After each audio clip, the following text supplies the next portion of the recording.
Ah oui, Simon, côté de Royan. il pensait que c'était demain l'enregistrement. Ah bah super. Quel gros naze. Mm. Tu mettras ça en intro, s'il te plaît. Simon, c'est un gros naze. Simon, gros naze.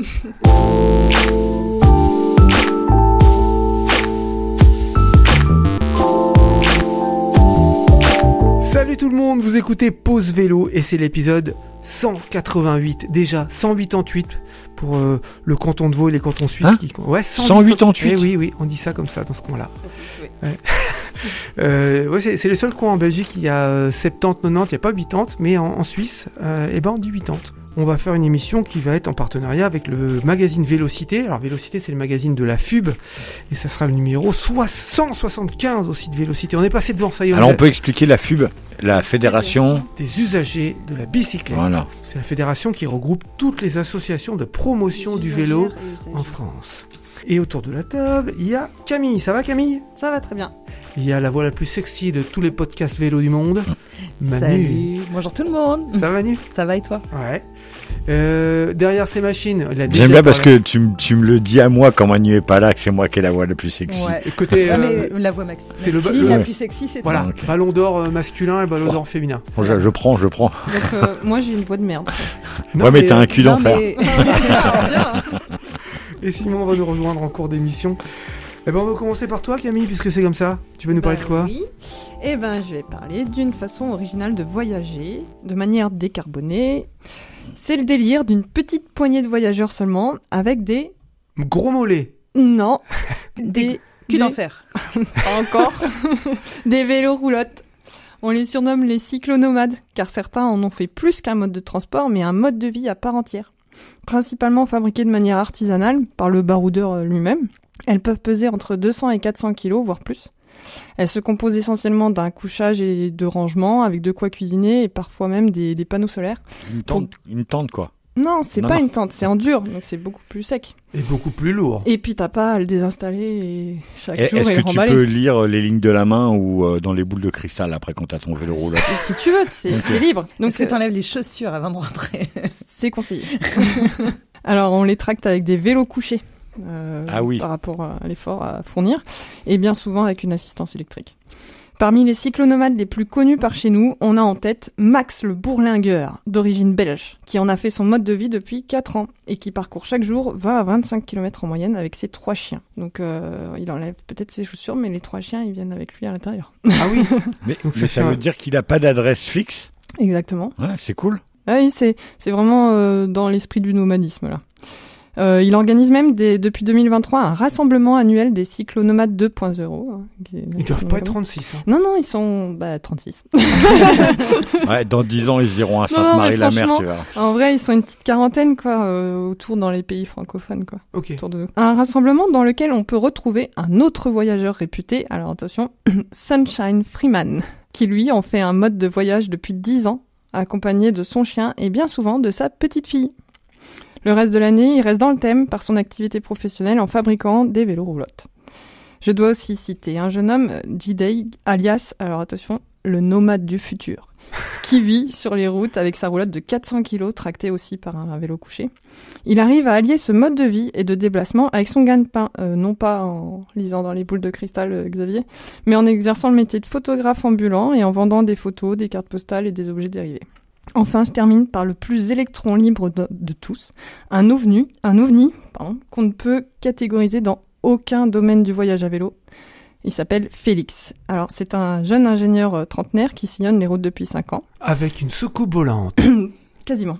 Il a construit lui-même sa mini-roulotte en bambou et son vélo très très original parce que c'est un vélo couché qui est glissé dans la coque d'un canoë, lui-même équipé de roues à pales pour passer de la terre ferme à l'eau. Ça veut dire Ah, j'ai vu cette qu'il se image-là. déplace Oui. autant sur les routes que il emprunte les rivières. Voilà. Attends, mais quand il est sur les lacs, là, parce que, son vélo, en gros, c'est comme si c'était un canoë avec des des roues, hélices, quoi. Hein. ouais. Et il a une hélice Enfin, des derrière. pales en fait. Il a Ouais. des pales sur ses roues, ça fait des hélices Ouais. qui permettent d'avancer.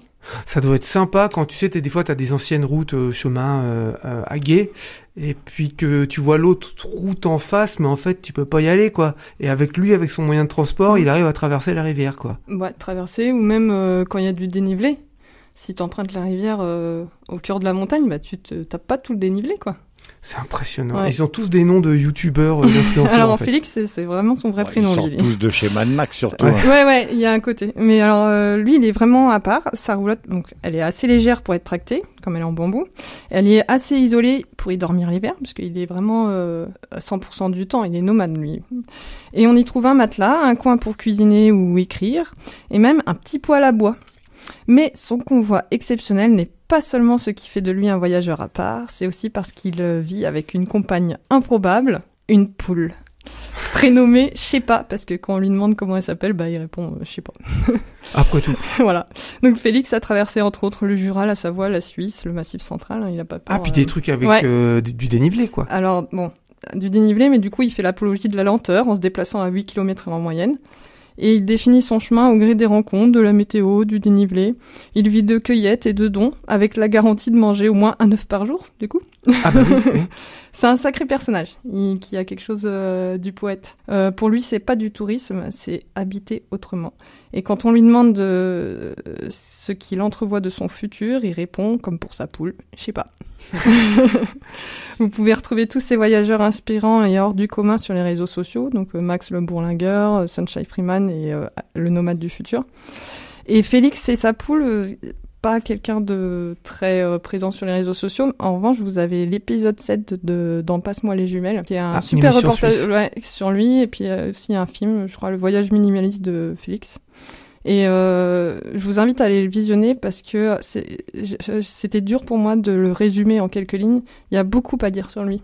Et il est vraiment à part, c'est une chouette personne, c'est une belle personne. Et ben on mettra les liens en description de l'émission. Ouais. C'est un gars qu'il faut avoir dans ses amis. Parce que dans quelques années, quand on va tous pleurer, Il n'y a plus de pétrole. parce qu'il y a, non mais qu'on va se retrouver tout à l'heure, je disais Mad Max, mais si jamais on continue comme ça, moi je vois le futur à la Mad Max, sans pétrole, sans eau, et au final être obligé d'être nomade. C'est eux qui vont s'en sortir, parce qu'en fait ils auront pas d'attache, ils sauront se débrouiller tout seuls, et surtout ils auront juste à suivre le climat qu'ils veulent en fait, et ils pourront se déplacer où ils veulent. Tant qu'ils ont une poule. Ouais. Voilà. Non mais et puis ils apprennent. Alors après, je fais pas l'apologie du survivalisme, mais c'est des gens qui pourront s'en sortir si jamais faut chasser, pêcher, cueillir. Voilà, il le fait déjà. Et avoir un contact comme ça, je pense que c'est une bonne option. Est-ce que vous vous rappelez du collectif 924 qu'on avait reçu ici lors de l'épisode 134? Nous, on pourra jamais les oublier. Non, Ouais. c'était il y a 3 ans, ils étaient venus ici. Alors qu'est-ce que c'est le collectif 924? Donc allez voir l'épisode 134 si vous voulez en savoir plus. Eh bien eux, ils luttent contre la mise en place d'une 2x2 voies à la place d'une petite route départementale, donc 19 km de long, d'entre deux petits bleds ruraux de 1200 et 1500 habitants. Un projet pharaonesque de 80 millions d'euros. Pour une minute de gagner. Ouais, pour quelques minutes c'est à peine ça. de... Voilà. Alors... Ouais. C'est un collectif de gens bénévoles, il n'y a pas de sous là-dedans, c'est juste du bon sens. Et en face, le camp d'en face, c'est le département. C'est le département qui a du budget pour faire une étude, qui paye des gars qui ont fait des études, qui ont été à l'école pour savoir comment on fait pour installer une route, pour voir comment on fait une étude d'impact sur l'environnement, une étude d'impact économique. Donc là, c'est déjà beaucoup de gens qui sont payés, qui sont professionnels, qui passent leur temps de travail pour dire oui ou non, on construit une route. Alors, ils ont décidé qu'ils allaient construire une route. Ils ont fait un beau dossier. Ils ont cherché des subventions qu'ils ont obtenues. Il y a des politiques là-dedans. Il y a des gars qui ont des bacs +5. Voire plus. Voire plus. Et en face, il y a des gars juste qui ont du temps libre et du bon sens. Et qu'est-ce qui s'est passé? Quand à un moment, t'as fait du bruit autour de ça, tu en passes par le tribunal. Et du coup, ils sont passés par le tribunal. Et qu'est-ce qui s'est passé? Ils ont gagné. Le bon sens a gagné. Le bon sens a gagné. Ouais. Le pognon, les études, les diplômes, les costards cravates, les machins, le temps passé, les heures, ça n'a pas été suffisant pour passer au-dessus du bon sens. Alors c'est pas terminé. Ils ont gagné parce que c'est grâce à une petite chose aussi quand même. Ils ont gagné à... Toi tu penses à quoi? Au pic prune. Oui, notamment. En fait, ils ont gagné parce que l'étude d'impact, elle a été complètement pourrie. Je redis avec mes mots ce que le tribunal a dit. Hein. Parce que l'étude sur le développement économique qui est censé produire cette route, que dalle. Et puis sur le désenclavement de la région, que dalle. Alors ça fait tellement de foin, mais ils ont pris cher. Hein. Vraiment, le tribunal a dit non, c'est pas possible. Donc évidemment, ça s'arrête pas là. Il y a appel, mais là, on va quitter la région, on va délocaliser le truc parce que c'est trop gros, ça implique trop la région et tout ça. Mais alors, on est plein d'espoir. Enfin, en gros. Ouais. Il y a pas de raison. Et on arrive à gagner, quoi. Voilà. Moi, c'est bon. Ça fait du bien hein, de se dire que le bon sens peut gagner de temps en temps et que c'est pas que le pouvoir et l'argent, quoi. Ouais. Et puis surtout pour tous les militants qui ont passé des heures et tout ça. Les habitants, gagné, quoi. Les habitants du coin, parce que quand on regarde les études, en fait, on s'appelle que les habitants du coin, ils sont pas pour cette autoroute. Il y a que les chefs d'entreprise et les politiques et les élus qui pensent que ça va faire. Genre on est en 1970, non, mais quoi. C'est l'exemple même du lobbying. Voilà, exactement. C'est-à-dire que les entreprises ont vu que eux et elles plutôt, et elles ont fait du lobbying auprès des hommes et d'État et les politiques, et ils se sont dit ouais, pourquoi pas, on va se faire bien voir auprès des entreprises, et en fait, le bon sens a dit non, c'est pas comme ça que ça fonctionne, quoi. Alors lors du dernier épisode, on a eu un auditeur d'Angers, Michael, qui nous avait envoyé sa chronique sur le convoi auquel il avait participé, un grand convoi vélo pour aller vers un festival écolo, social, etc. Puis il a découvert plein de monde le long de son périple. On n'avait pas pu le passer en entier, donc on reprend là où on s'était arrêté. Il est toujours en train de pédaler et il se rend au fin fond de l'Orne en compagnie de cyclistes qu'il ne connaissait à peine ou pas du tout quelques jours avant. Ah, c'est trop bien. Je voyage en vélo depuis l'âge de 10 ans, je croyais être au point sur la question, en toute humilité. Amis voyageurs, j'ai découvert encore une belle facette de cette pratique, et aussi que partir avec le mauvais duvet offre des réveils matinaux, quand on se fait cueillir par la rosée bretonne, puis par la rosée normande. Quand nous sommes passés de 10 à 50, à partir de Rennes, la vitesse du convoi a fortement ralenti. Les étapes d'une 50aine de kilomètres ont dû être organisées différemment, avec des serre-files, des choix sur l'occupation de l'espace. On a fait tout ça grâce à des assemblées générales quotidiennes. Donc les déplacements alternaient entre vélorussion et randonnée, entre militantisme pur et joie de faire flotter des drapeaux aux belles couleurs des alternatives. L'occasion d'éprouver la démocratie, d'établir des choix collectifs. On mange quoi? On se déplace en vélorussion ou pas? On passe par où? On a expérimenté, ça a parfois été long, mais c'était beau. Maladroit à gauche, mais ensemble on a construit un collectif. Je suis obligé de faire qu'un survol de tout. Il y a eu l'accueil chaleureux dans des exploitations agricoles, il y a eu les échappées café, il y a eu des arrêts guinguettes, il y a eu des missions cuisine. Et je tiens encore à remercier les personnes qui ont rendu ça possible, les coordinateurs RIS qui ont œuvré à la préparation de ce périple, puis les participants, riches, beaux. Leur ravitaillement est organisé autour de la récupération de denrées alimentaires, des dons de légumes des producteurs locaux, la force des réseaux militants, solidaires, humanistes, ce qui prouve que c'est possible. Mon cœur est rempli de ces beaux échanges, ces grandes émotions. Alors je me prétends un grand misanthrope. En fait, c'est juste pour découvrir que les belles personnes, elles sont là, pas loin, et qu'il ne tient qu'à moi d'aller les rencontrer. Donc je ramène avec moi des belles amitiés, des questionnements, de l'inspiration pour devenir meilleur. Le vélo est un catalyseur de sociabilité, l'outil de la liberté, de l'émancipation. Cette dizaine de jours restera à jamais un grand voyage. Je suis rempli de gratitude et d'amour. Je suis sous l'influence d'une émulation constructive. Alors l'arrivée du festival, sur le festival, c'est un grand moment. Le convoi est entré sur le site, accueilli par les applaudissements, avec une haie d'honneur des festivaliers. Quant au festival en lui-même, c'est encore une autre histoire. Et si vous venez boire un café à la maison, on en parlera. Alors les copains, on se retrouvera sur un prochain convoi. Vous pouvez pas rater ça.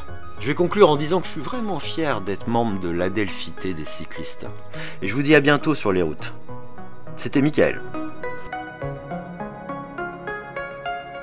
Je vous avoue que moi, j'ai fait plein d'expériences vélo dans tous les sens, mais les convois vélo, j'avais jamais fait. Je pense au convoi comme Alternatiba ou l'Altertour, où c'est des trucs où tu vas visiter en plus des alternatives, machin, des trucs écolo, social. Il paraît que vraiment, si on est un peu militant, c'est très revigorant ce truc-là. Mais je suis sûr que ça peut être une bonne idée. Dans pas longtemps, on trouvera ça dans les activités vacances à faire en famille. De plus en plus, on en voit. Moi, j'ai eu l'impression cet été que de plus en plus, je vois des vélos avec des sacoches ou qui traînent carrément quelque chose. Voilà, pour partir en vacances comme Camille peut faire en fait. Ouais, mais là on parle de 20, 30, 50, 100 personnes, tu vois. Oui, on parle d'un convoi. Non, je sais bien, mais comme j'ai l'impression de voir de plus en plus de gens qui pensent vacances et vélo, à un moment donné, je pense que ces gens-là vont se réunir parce qu'ils vont vouloir partager leur expérience et en fait, on va se retrouver avec des gens qui partent ensemble. Et tu sais quoi, j'ai hâte de les voir sur l'autoroute. Le Club Med, le Club Med, c'est Xavier, hein. Copyright Xavier, le Club Med, d'accord? Pourquoi? Parce que si jamais ils te prennent ton idée.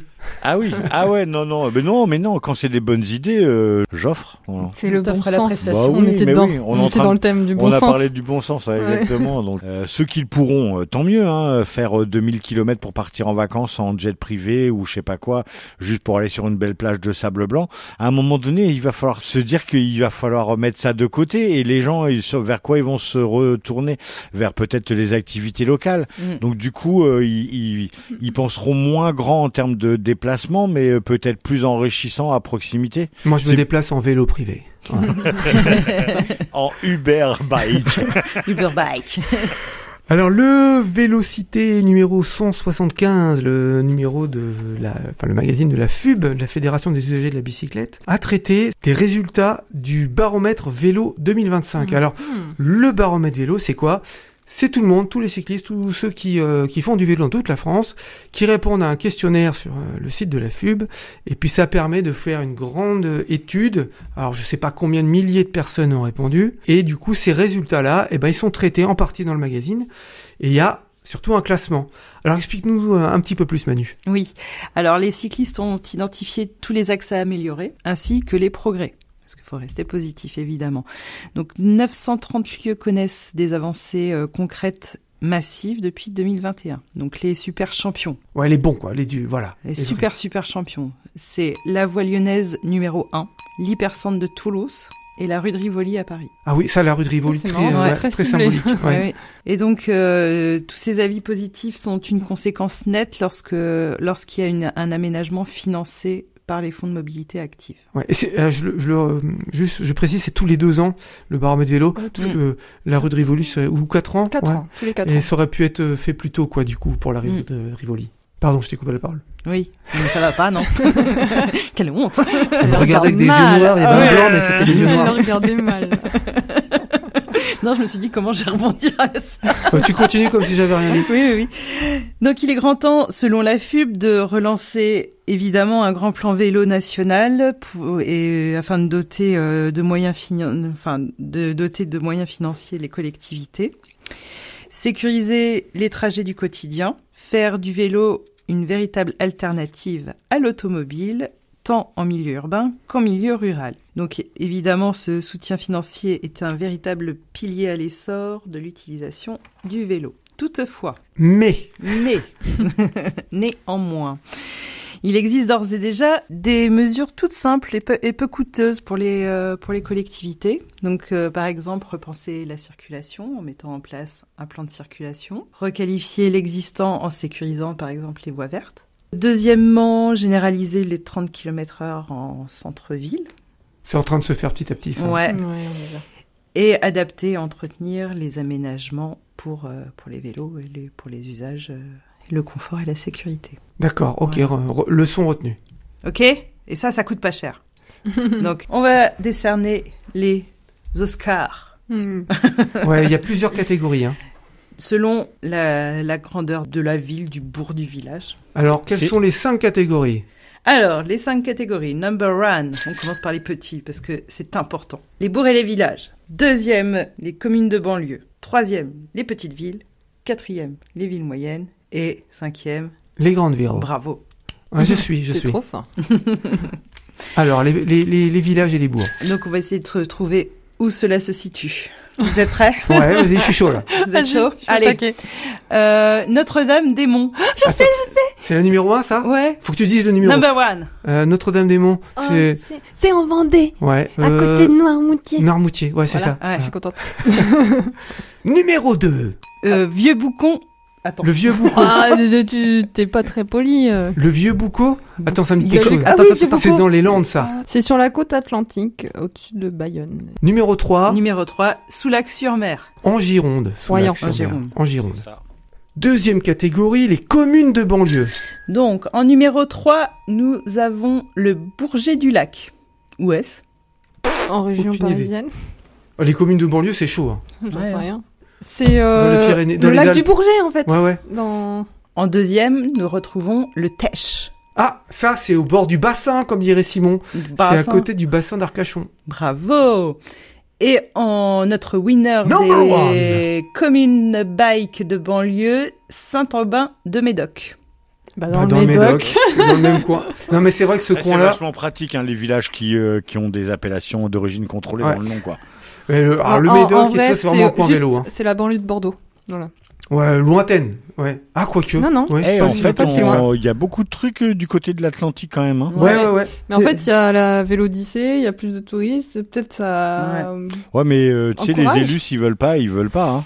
Le tourisme, c'est bon pour Ah les ouais. commerces. Ouais. Troisième catégorie, les petites villes. Alors, notre numéro 3, je sais où il est. Le Val-de-Reuil. C'est dans le Val-de-Reuil, c'est chez nous, c'est en Normandie, c'est au C'est bord de dans la le Reuil. Seine. C'est dans l'Eure. Bravo.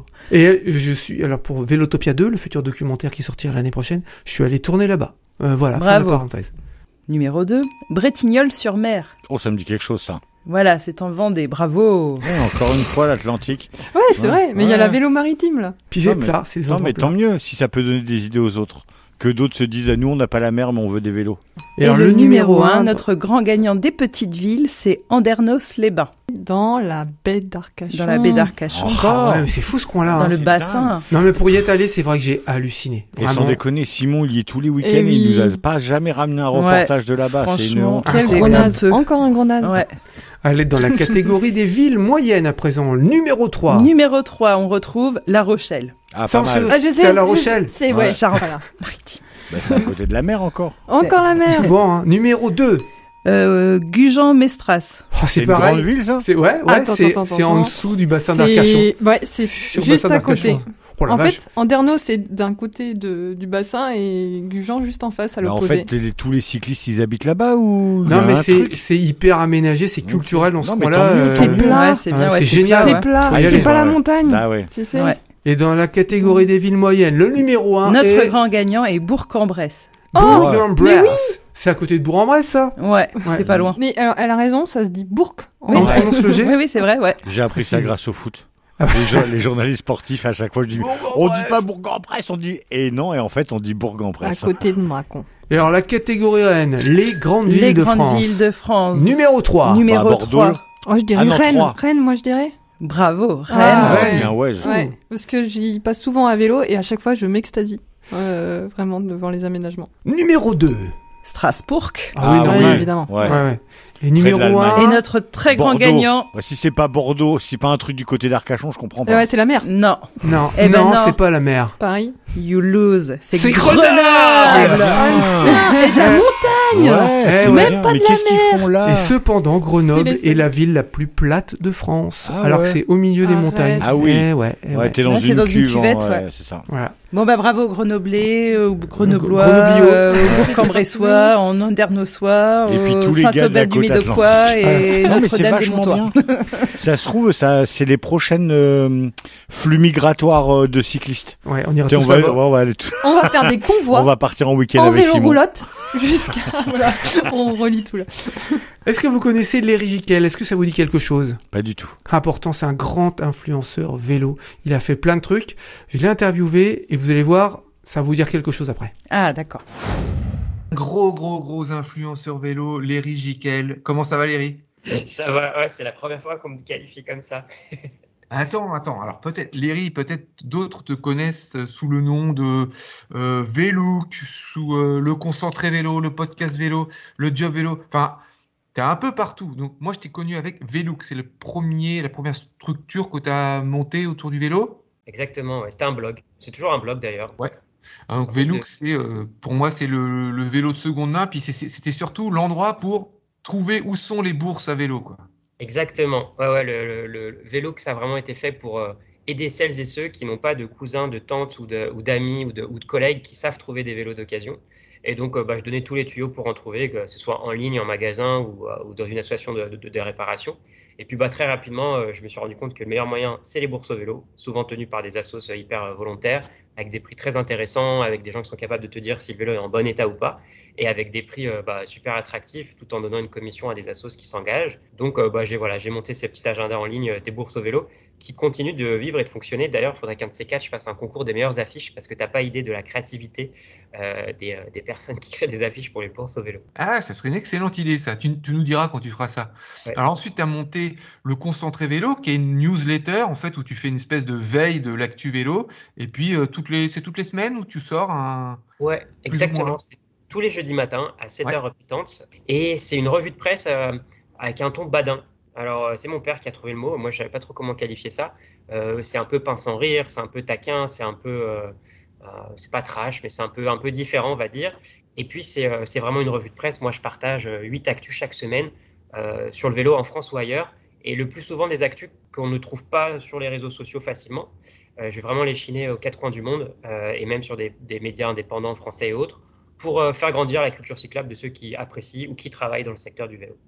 Alors ça, faire grandir sa culture vélo, ça c'est justement le slogan de le podcast vélo, parce que ça ne te suffisait pas de faire la newsletter, maintenant tu fais un podcast qui est mensuel, quoi. Ouais, alors je voudrais pas inquiéter tes auditrices et tes auditeurs, je suis pas boulimique des médias et autres, c'est juste que j'essaye d'avoir une approche très très centrée sur les personnes qui sont engagées avec moi, on parle de communauté aujourd'hui, mais plutôt voilà les gens qui me lisent, et donc moi tous les trimestres je fais une sorte de petite enquête, en plus des échanges que j'ai régulièrement avec les gens qui me lisent. Et puis, très rapidement, beaucoup d'entre eux, surtout les plus jeunes, pour être tout à fait transparent, m'ont dit, écoute, on aimerait consommer du média audio aussi, on en connaît, mais on n'en voit pas assez. Et donc, je suis allé regarder ce qui se faisait. Pause Vélo, c'est un peu l'inspiration, mais il y en a d'autres. Et il y a un secteur qui était peut-être pas assez valorisé et qui pourtant est un peu la pierre angulaire du vélo en France, c'est les infrastructures cyclables. Et ça, c'est décidé par le niveau des collectivités. Et donc, il n'y avait pas de podcast sur le sujet, il n'y avait pas de masterclass. C'est un peu une niche dans une niche, des gens qui se parlent entre eux dans des petits journaux spécialisés. Et donc, on est parti avec Armano, mon collègue sur le podcast vélo, à la rencontre d'experts, donc techniciens de collectivités, des élus, des chercheurs aussi, et même des techniciens dans l'entreprise qui bossent pour elles, pour aller écouter un peu comment ils sont passés d'une commune classique à une commune pro-vélo. Et c'est hyper intéressant. Voilà. Et puis alors le dernier né de tes activités, le job vélo, où tu permets aux gens de trouver un job dans le vélo ou aux gens de proposer un taf dans le vélo. Alors ça, c'est bon pour l'anecdote, comme je te l'ai dit, j'ai beaucoup d'échanges avec ceux qui me lisent, et ceux qui me lisent sont des hommes ou des femmes qui sont soit des passionnés, soit des gens qui travaillent dans le secteur du vélo, soit des gens qui vont au travail à vélo. Tout ça marche ensemble. Et franchement, je crois que un échange sur 3, on me demande à la fin, tu sais, quand ça se termine l'entretien ou quand le chat se termine ou la visio, au fait, Léry, tu connais pas un responsable marketing à Dunkerque qui s'y connaît dans le vélo? Au fait, Léry, tu connais pas un mécanicien à Niort? Bon, moi, ça rentrait, ça sortait, et puis à un moment, je dis, attends, mais en fait, je parle tous les jours à des gens dans le vélo qui veulent y être.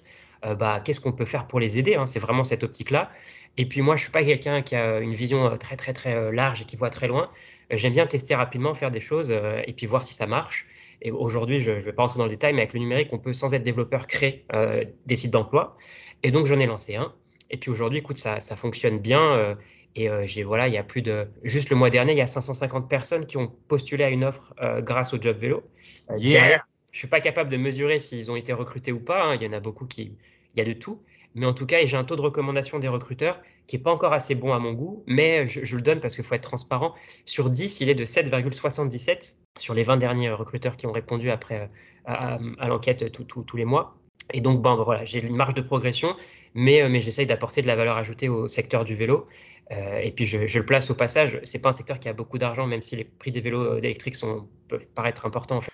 Bon, ça marche, Léry. À bientôt, salut. Salut Eric, à bientôt. Bon, je vous avais dit que Léry Gicquel, ça vous dirait quelque chose. Ouais, il est vraiment à la tête de plein de trucs. C'est un immense influenceur vélo. Bah, c'est l'heure de se quitter, je crois, il me semble, vu leur Non. temps. Déjà. Oui, c'est comme ça. Le temps c'est passe comme vite, ça. alors il n'y a on va pas de boire un grenades. C'est la vie.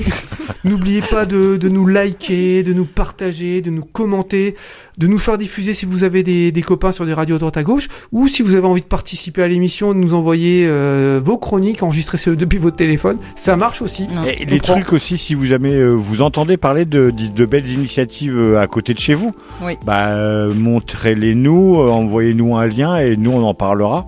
Ou si vous voulez en parler, enfin il y a plein de choses à faire avec la radio, très cool. Et en plus, on vous aime. Allez les copains, n'oubliez pas, pour sauver l'humanité, Faites du vélo!